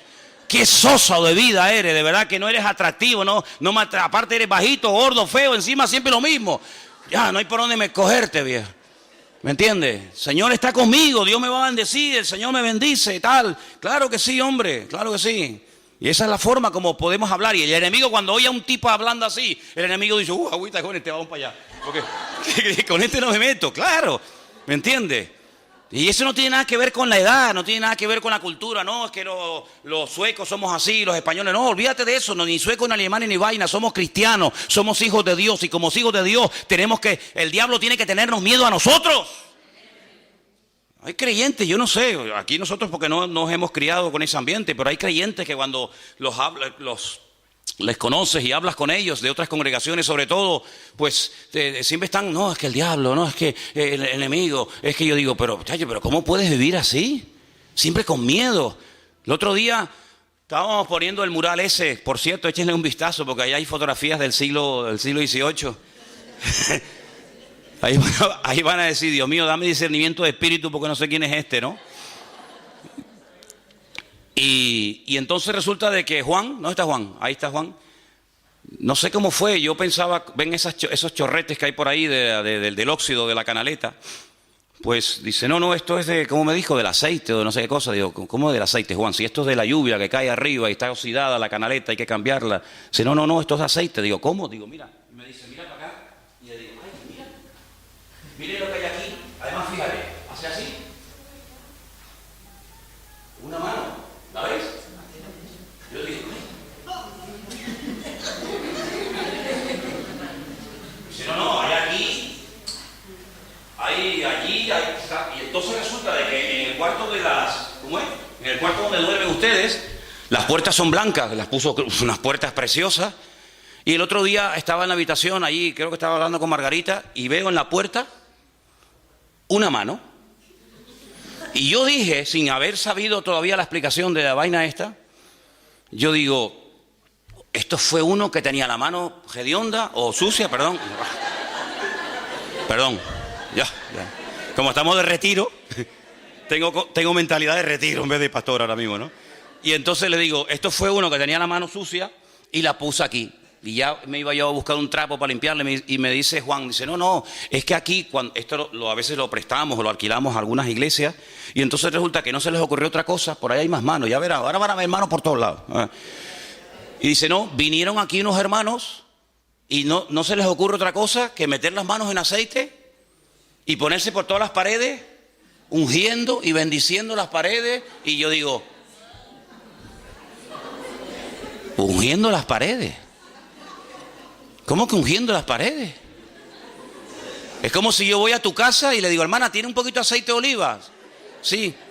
Venga a ungirle en la casa y te mancho todo el salón. Hermano, nosotros no podemos tener esas supersticiones. Yo me acuerdo, hace años había aquí un matrimonio en el Toscal, que fuimos un día a su casa y lo veo con un bote de aceite ungiendo la jaula del canario. Mi madre, no les digo mentira, era verdad. Y le digo, ¿pero qué está haciendo? Y dice, no, es que el canario últimamente está haciendo unos ruidos raros. Digo, ¿estará fónico? ¿Habrá aprendido el cántico? Digo, ¿pero cómo va a ungir usted la jaula de un canario, hombre? Con lo caro que está el aceite, hombre.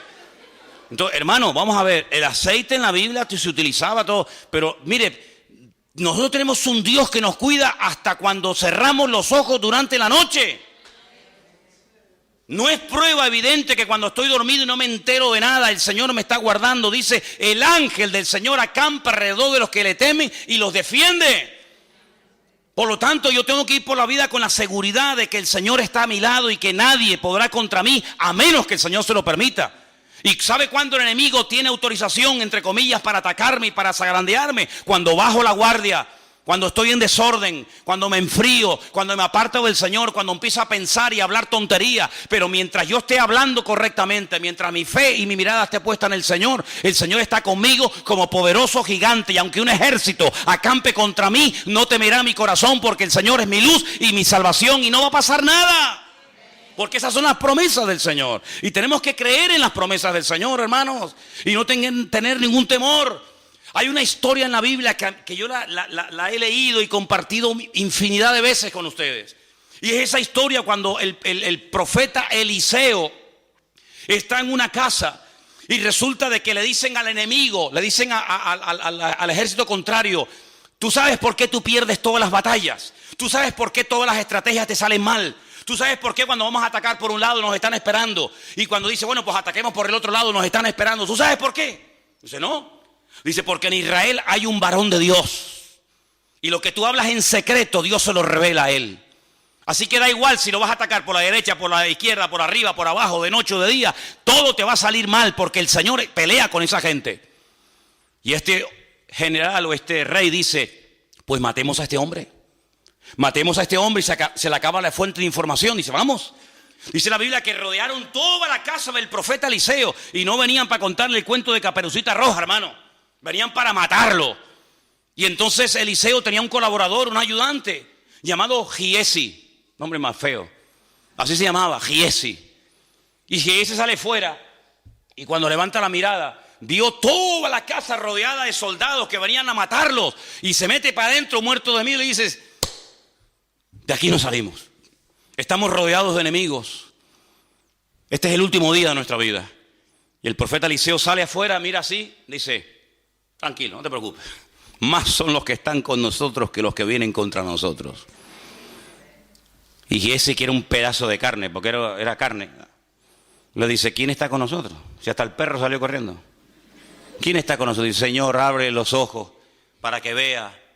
Y dice que cuando el Señor le permitió ver con los ojos de la fe, dice que vio millones de ángeles, la gloria del Señor estaba rodeando la casa y le dijo, yo te lo dije, aunque tú no lo veas porque tu forma de hablar impide que la revelación de Dios venga a tu vida. Tú no te das cuenta que hay una protección sobre nosotros y no solamente hay una protección personal, sino mira ahora, Señor, en el nombre de nuestro Dios, del Dios de Abraham, el Dios de Isaac y el Dios de Jacob, haz justicia. Y todos los que venían contra ellos se quedaron ciegos. Y tuvo que ir a Eliseo y le dijo, ¿a quién vienen a buscar? Y dice Eliseo, ven que yo les llevo. Y hace así, los llevó a todos y los sacó fuera de la ciudad. Y le dice, ahora abren los ojos y que se manden a mudar todos estos.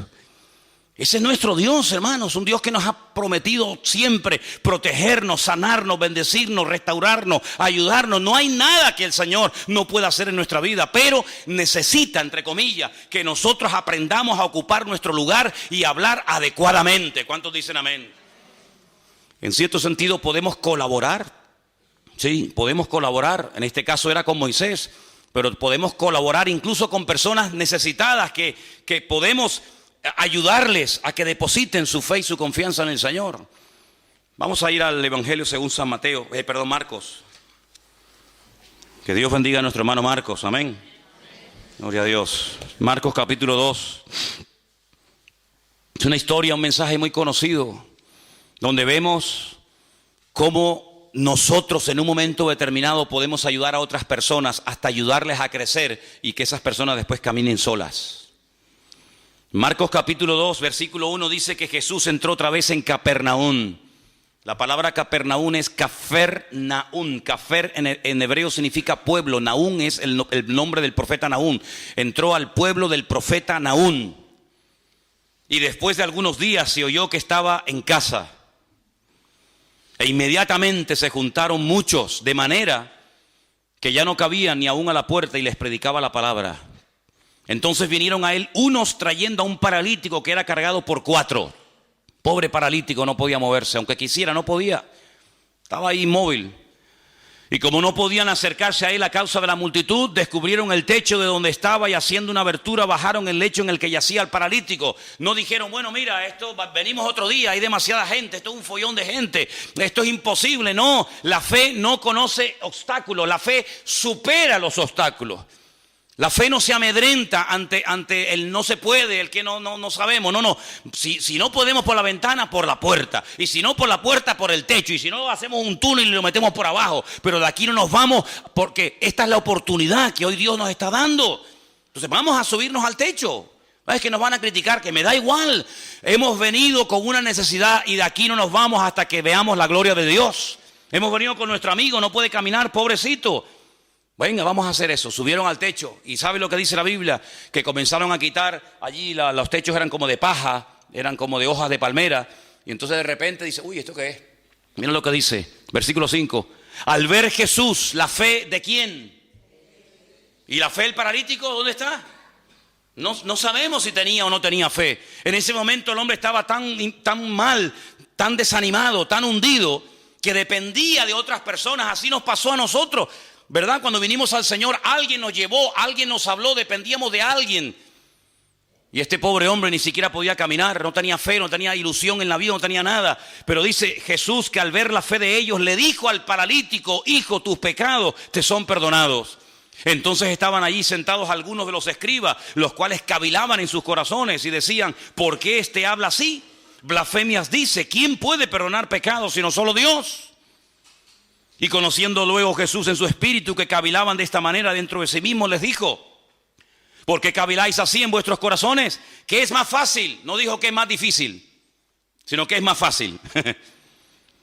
Le dijo al paralítico, ¿tus pecados te son perdonados? O levántate, toma tu lecho y anda. Si yo te pregunto a ti en esta mañana, ¿para ti qué es más fácil? ¿Decirle a una persona, te perdono tus pecados? O decirle al paralítico, levántate, toma tu lecho y camina. ¿Para ti qué sería más fácil? Claro, porque eso no cuesta nada, ¿no? Pero para el Señor no hay nada difícil. Él no emplea la palabra difícil. Dice que es más fácil. ¿Cómo que es más fácil? Sí, para mí es igual. Me da igual resucitar un muerto, que calmar una tempestad, que echar fuera 2000 demonios, que levantar a un paralítico. Me da igual. Para mí todo es fácil. Yo no tengo ningún problema. Lo difícil lo ponen ustedes. Entonces dice la Biblia que le dice al paralítico, más adelante, levántate, toma tu lecho y anda. Y ese hombre que vino cargado por 4 personas, que no dependía de sí mismo, sino de la ayuda externa de otros amigos, se marchó caminando. Entonces eso es lo que ha ocurrido en nuestra vida y eso es lo que tiene que ocurrir. Venimos al Señor con necesidades, venimos al Señor con dudas, venimos al Señor con problemas, con traumas, con ataduras, con lo que tú quieras. Y alguien nos habló del Señor, alguien nos invitó a la iglesia, alguien nos testificó, alguien nos sembró la semilla, la palabra. Y venimos pues así, sin poder movernos, atados con un montón de historias. Pero llega un momento en el que el Señor nos desata, nos libera, nos resucita, nos da vida otra vez. Y podemos caminar. Y ahora ese Ya no tenía que volver a usar la camilla, porque eso fue una parte del pasado. Ahora él iba por las calles diciendo, yo estaba un día paralítico y ahora puedo caminar y puedo ayudar a otras personas. Y eso es lo que tiene que ocurrir en nuestra vida. Darnos cuenta de que a lo mejor tenemos que ayudar a una hermana y decirle, mira hermano, así no se habla, ¿sabes? No, así no se habla, mijo. ¿Cómo te voy a preguntar yo a ti todos los días cómo estás? Y tú dices, aquí aguantadito. No, aquí no se habla así, ¿sabes? Aquí aguantadito no hay nadie. Se tiene que hablar victoriosamente. Ah, vale, aprendido. ¿Y cómo está? Ay, ahí me duele aquí, me duele aquí, me duele allá, me duele por allá. No, yo no te estoy preguntando qué es lo que te duele, te estoy preguntando cómo estás. Ah, perdón. Y aunque te duela, no vamos a contar nuestras tragedias, sino vamos a contar nuestras victorias. Porque las tragedias se quedan en casa, pero las victorias hay que compartirlas. Cuando el Señor tenía problemas, ¿a dónde se iba? A la intimidad, a orar al Padre. Y cuando le llamaban, salía porque lo estaban llamando, no al revés. ¿Te das cuenta? Entonces, amados hermanos, con estas historias, con estos capítulos, estos pasajes que hemos leído en estos días, estamos viendo algo muy importante. El enemigo siempre estará ahí a la puerta, al acecho. Dice, como león. Dicen, en una iglesia de los gitanos que una vez fui, decían, cuidado hermano, porque el león, el diablo está como león crujiente. Crujiente, hermano. Y todo el mundo se ríe. Dice, sí, no se rían, está crujiente. Digo, sí, crujiente estás tú, ¿viste? Crujiente como león crujiente, ves rugiente. Bueno. Pero ¿saben una cosa, queridos hermanos? El enemigo siempre ha estado ahí. El enemigo tiene más años que la iglesia. El diablo tiene más años que todos y cada uno de nosotros. Pero el Señor dice en la Biblia que lo ha vencido. Lo ha derrotado una vez y para siempre. Entonces, ¿por qué está suelto? ¿Por qué sigue tentándonos? ¿Por qué sigue complicándole la vida a las naciones? ¿Por qué sigue hurtando, matando y destruyendo? Porque es un condenado a muerte que está gozando temporalmente de libertad condicional. Estás condenado, pero te dejo un poquito de cuerda. Y como es un ser tan maligno y tan perverso que nunca va a cambiar, porque no quiere cambiar, todavía sigue haciendo de las suyas. Pero ya no tiene ningún poder ni tiene ninguna autoridad sobre tu vida. Es decir, que ahora el Señor dentro de ti y contigo te da la fuerza y la capacidad para decirle, ahí te quedas quieto y ya no me vas a molestar nunca más. Y a partir de ahora el que me vas a tener miedo eres tú a mí. Y ándate con ojo que te voy a dar una que te vas a enterar. Así de claro, amigo. Ahora, no, es que el diablo me tentó, es que el diablo me atacó, es que el diablo no sé qué. Y el diablo dice, venga, sigue. Aquel amigo que tenía yo que le dije, mira, mijo, o tú cambias o yo te cambio como sea. Veía pasar una gaviota. En Galicia hay millones de gaviotas, hermano. Veía pasar una gaviota y decía, ¿qué me quieres decir, Señor? ¿Te va a decir, Señor, te doy una gaviota, viejo? Se le caía la cuchara. Cuchara, cu. Alguien está hablando de mí. Pues tú no puedes ir así por la vida, hermano. Cuchara, tenedor, y el día que se te caiga la plancha, ¿qué dice? No, aquí está la palabra. Y aquí está lo que el Señor quiere decirte a tu vida. Si tú te agarras al Señor y por la mañana, a ver, ¿qué me tienes que decir, Señor? Antes de poner el WhatsApp, a ver cuántos WhatsApp tengo. Yo, 27. Como coges el WhatsApp de pero te vuelve loco. Apágalo un momentito. Señor, ¿qué me quieres decir? Y te levantas por la mañana y dice, nadie te podrá hacer frente en todos los días de tu vida. Yo, chiquito día voy a tener hoy. Te levantas por la mañana, no tengo trabajo, a ver, vamos a poder, no, podemos, se lió con el otro, no me interesa, ¿qué vamos a poner aquí? El Señor y mi pastor, nada me faltará, gloria a Dios, hoy voy a tener un día victorioso. Si tú te acostumbras a romper esos hábitos de miseria y comienzas a sembrar fe y comienzas a vivir en fe, vas a comenzar a vivir diferente. ¿Sabes por qué? Porque tienes un Dios diferente, tienes el Dios todopoderoso, el Señor de señores y el Rey de reyes. Y hoy no termina el retiro, hoy empieza. Hoy no termina, hoy empieza en tu vida el resultado de lo que aquí se ha enseñado. Porque de nada sirve haber estado aquí, gloria a Dios, aleluya, ¿verdad? Si después volvemos otra vez a igualar. No, hoy empieza el retiro. Para mí hoy termina. Yo hoy terminé, ya se acabó. Bueno, me queda todavía la de la tarde. Pero el retiro empieza hoy para ti. Cuando llegues a tu casa, tus hijos, tu esposa, tu marido, tus hermanos te tienen que oír hablar y vivir de una forma diferente. Porque el Señor nos va a llevar de victoria en victoria y de gloria en gloria. Pero te va a llevar si tú quieres ser llevado por ese camino. Vamos a orar en esta mañana, hermano. Cierra tus ojos donde estás. Bendito sea el Señor. Ahí donde tú estás, tienes hoy que decirle al Señor con tus propias palabras: yo hago pacto contigo, Señor. Yo me comprometo delante de ti, Señor, en esta mañana a hablar diferente, a comportarme de una forma diferente.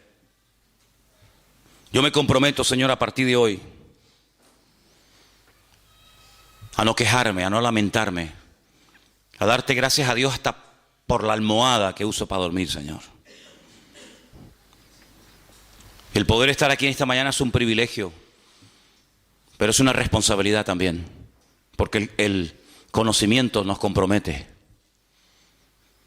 Y también queremos aprovechar este momento, estamos todos aquí tranquilos y en oración, para orar por José Gregorio, Nuria, por el papá de José Gregorio que está en el hospital, nuestro hermano Nicasio, y también por Gabriela, que se encuentra ingresada desde el día de ayer. Queremos orar ahora por ella. Por favor, vamos a unirnos en oración, vamos a orar, pedir la bendición de Dios para estas vidas. Aleluya. Nuestra vida está en las manos de Dios y ni una hoja de un árbol se cae sin permiso del eterno Dios.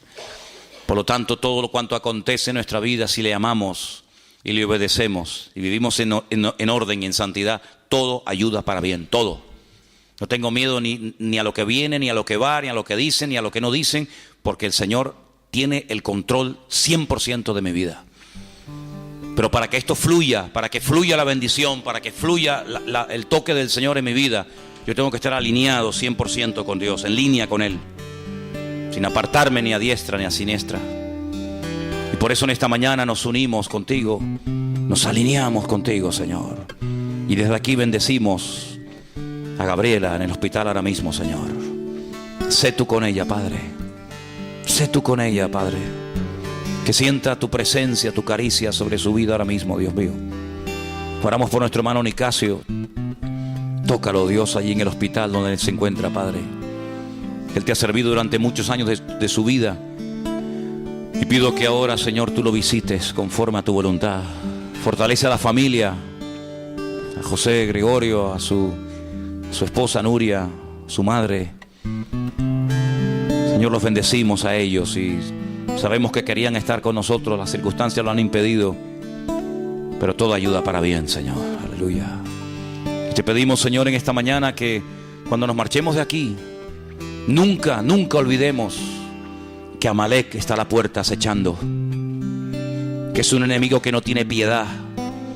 Es un enemigo que aprovecha la más mínima ocasión para complicarme la existencia. Pero lo hemos desenmascarado. Hemos descubierto que en la frialdad, en el distanciamiento, en la lujuria y en tantas y tantas áreas se siente fuerte. Pero no le vamos a dar lugar porque hemos descubierto que es un enemigo perverso. Hemos descubierto que Satanás se camufla y viene a veces a sembrar a una palabra que nos hace titubear. Pero cerramos las puertas en esta mañana, Señor, en el nombre poderoso de Jesús. Cerramos toda conversación, cerramos todo pensamiento, cerramos toda puerta que hayamos abierto en el pasado al pecado, a la mentira, a la lujuria, a la pornografía, a la droga, a la mentira, a la manipulación, al engaño, a la desobediencia. Cerramos toda puerta que nosotros abrimos porque usamos mal el poder de nuestra voluntad. Nuestro ego triunfó sobre la voluntad del Señor. Pero en esta mañana reconocemos que así como abrimos esa puerta, también la podemos cerrar. Cerramos la puerta al miedo, a la superstición. Cerramos la puerta, Dios mío, como dice tu palabra, a la adivinación. Cerramos tu puerta, Dios mío, a ese espíritu de que todo es casual, de que no hay propósito, sentido ni razón. Cerramos toda puerta al enemigo en el nombre de Jesús. Y nos declaramos en esta mañana ese pueblo santo, ese pueblo escogido, ese pueblo llamado y lavado por la sangre de Cristo, para marcar una diferencia.